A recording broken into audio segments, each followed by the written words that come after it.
சிரியாவின் முன்னாள் ஜனாதிபதி பஷர் அல் ஆசாத் ரஷ்யாவில் இருப்பதாக ரஷ்ய ஊடகங்கள் செய்தி வெளியிட்டுள்ளன. இந்த செய்தியை கேட்டது முதல் அவர் ரஷ்யாவில் பாதுகாப்பாக இருப்பதாக பலர் கருதுகின்றனர். ஆனால் ரஷ்யா உக்ரைன் போருக்கு பிறகு இந்த ஆசாத் அங்கு பாதுகாப்பாக இருக்க மாட்டார். ஒருவேளை ரஷ்யாவை விட்டு வெளியேறி ஏதேனும் ஆப்பிரிக்க நாட்டிற்கு சென்றால் பாதுகாப்பாக இருப்பீர்கள். இல்லையேல் உலகில் வேறு நாட்டிற்கு சென்றாலும் பாதுகாப்பில்லை. நீங்கள் புரிந்து கொள்ள வேண்டியது என்னவென்றால், ரஷ்ய குடியரசுத் தலைவர் புதின் தற்போதைய உக்ரைன் பிரச்சனையால் மேற்கத்திய நாடுகளுடன் மிகவும் சிக்கலில் உள்ளார். சிரியா மற்றும் ஈரானுடன் ரஷ்யா இராஜதந்திர உறவுகளை கொண்டிருந்தது. ஆனால் உக்ரைனில் போர் முடிவடைந்தவுடன் நிலைமை மாறும். ரஷ்யா உக்ரைன் போர் முடிவுக்கு வந்ததும் அசாத் விசாரணைக்கு உட்படுத்தப்பட வேண்டும் என்பதுதான் உலகின் ஒரே கோரிக்கை. சில சமயங்களில் சிரியாவில் ஆசாத்தை விசாரிக்க வேண்டாம் என்று ரஷ்யா கோரலாம். இருப்பினும் அவர் அதை வேறு நாட்டில் முயற்சிக்க ஒப்புக்கொள்கிறார். அதற்கு பல காரணங்கள் உள்ளன. ஒரு காரணம் மட்டுமல்ல, சிரியாவில் 500,000 பேர் கொல்லப்பட்டுள்ளனர் அல்லது காணாமல் போயுள்ளனர். 13 வருடங்களில் ஒரு நாட்டில் 500,000 பேர் கொல்லப்பட்ட அல்லது காணாமல் போன நிலையை நினைத்து பாருங்கள். சுமார் 30,000 மக்கள் ஓடிவிட்டனர். பெரும்பாலான அகதிகள் துருக்கிக்கு சென்றுள்ளனர். சுமார் 1 மில்லியன் மக்கள் துருக்கிக்குள் நுழைந்தனர். சிரிய உள்நாட்டு போரின் போது அகதிகளின் வருகை உலகம் கண்ட மிகப்பெரிய நிகழ்வுகளில் ஒன்றாகும். சிரிய உள்நாட்டு போரின் போது இரசாயன ஆயுதங்களை பயன்படுத்துவது மிக மோசமான கொடுமையாகும். இது கடுமையான போர்க்குற்றமாகும்.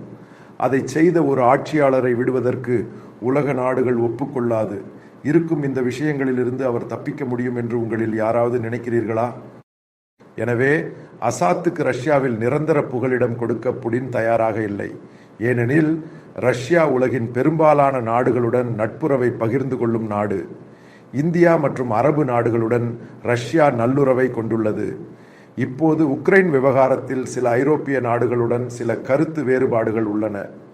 நாளை அல்லது நாளை மறுநாள் அது பழைய பாணியாக மாற வாய்ப்புள்ளது.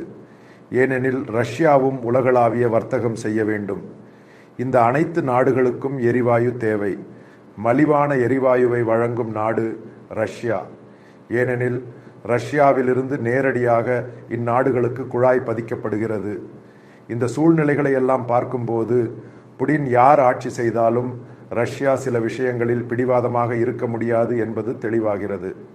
அதே போன்று ரஷ்யா அரபு நாடுகளுடன் நல்லுறவை கொண்டுள்ளது. அது சவுதியாக இருந்தாலும் சரி, யுஏஇயாக இருந்தாலும் சரி, எல்லாமே நல்ல உறவுதான். ஐரோப்பிய நாடுகள் ரஷ்யாவின் நிதி முதலீடுகளை முடக்கிய சூழலில் இந்த அரபு நாடுகள் சாதகமான நிலைப்பாட்டை எடுத்தன. ஏனெனில் ரஷ்யாவுடன் நல்லுறவு கொண்டுள்ளோம். ரஷ்யர்கள் பெரும்பாலான நாடுகளில் முதலீடு செய்ய முடியாது என்றாலும் பெரும்பாலும் ரஷ்யர்கள் ஐக்கிய அரபு எமிரேட்ஸில் முதலீடு செய்கிறார்கள். அதனால்தான் ஐக்கிய அரபு எமிரேட்ஸின் ரியல் எஸ்டேட் சந்தை வளர்ந்து வருகிறது. இது தெரிந்த உண்மை. இவை அனைத்திலிருந்தும் நீங்கள் புரிந்து கொள்ள வேண்டியது ஒன்று உள்ளது. அசாத் ரஷ்யாவில் அதிக காலம் தங்க முடியாது. அவர் மீதான குற்றச்சாட்டுகள் மிகவும் கடுமையானவை. நாட்டில் கொடூரமான படுகொலைகள் நடத்தப்பட்டன. பொதுமக்கள் மீது இரசாயன ஆயுதங்கள் பயன்படுத்தப்பட்டன. நாட்டின் பொருளாதாரம் அழிந்துவிட்டது. நாடு பசியால் வாடியது. சாப்பிட உணவு இல்லை. கோடிக்கணக்கான மக்கள் அகதிகளாக இடம்பெயர்ந்துள்ளனர். உலகின் பல பகுதிகளில் உள்ள சிறிய அகதிகள் தாயகம் திரும்ப விரும்புகின்றனர். ஸ்டாக்ஹோமில் இருந்தாலும் சரி, ஆஸ்திரேலியாவில் இருந்தாலும் சரி, அசாத்தின் வீழ்ச்சிக்காக அங்குள்ள சிறிய அகதிகள் ஆரவாரம் செய்வதை பார்த்தீர்களா? பல நாடுகளில் நடந்த இந்த மகிழ்ச்சியை பற்றி மக்கள் கூறும் சில சம்பவங்கள் உள்ளன. அவர்களின் மூத்த சகோதரனை கொன்றனர். அவர்களின் தாயை கொன்றனர். பலரின் நெருங்கிய உறவினர் சிறையில் அடைக்கப்பட்டு சுட்டுக் கொல்லப்பட்டார். சிலர் விஷம் குடித்தனர். இதை சிரியர்களே சொல்கிறார்கள். அரேபிய மல்லிகை புரட்சிக்கு பிறகு துனிசியா அல்லது எகிப்து என்று எல்லா இடங்களிலும் ஆட்சியை எதிர்த்த அனைவரையும் கொல்ல அசாத் முயன்றார். அப்போது உதவி செய்தது ரஷ்யாதான். அதேபோல் ஹிஸ்புல்லா போன்ற பயங்கரவாத குழுக்களும் உதவியை நாடின. பஷர் அல் அசாத் ஒரு மருத்துவர். லண்டனில் படித்து அங்கு பணிபுரிந்தார். அப்போது ஆசாத்தின் மூத்த சகோதரர் விபத்தில் இறந்து விடுகிறார். பின்னர் அவர் சிரியாவுக்கு வந்தார். பின்னர் அவர் தனது தந்தையின் மரணத்திற்கு பிறகு சிரியாவின் அதிபரானார். ஆரம்பத்தில் அவர் மிகவும் சீர்திருத்தவாதி மற்றும் நவீனத்துவவாதி. பின்னாளில் கருத்து வேறுபாடுகளை அடக்கி சர்வாதிகாரியாக மாறினார். சமீபத்தில் அரபு நாடுகள் அவரை ஜிசிசி லீக்கிற்கு அழைக்க முடிவு செய்தன. அதற்கு முன் அவர் ஓரங்கட்டப்பட்டார். சன்னிகள் அதிகம் தாக்கப்பட்டுள்ளனர். சுன்னிகளை தாக்குவது மட்டுமல்ல, அவர்களின் மசூதிகளும் அழிக்கப்பட்டன.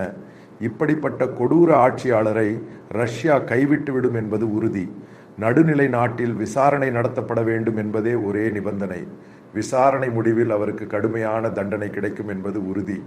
ஒன்றை மட்டும் உறுதியாக சொல்ல முடியும்: கொடூரமான ஆட்சியாளர்கள் உலகில் எங்கும் தப்ப முடியாது. உலகம் பலமுறை நிரூபித்திருக்கிறது. ஆசாத்தின் விதியும் அப்படித்தான்.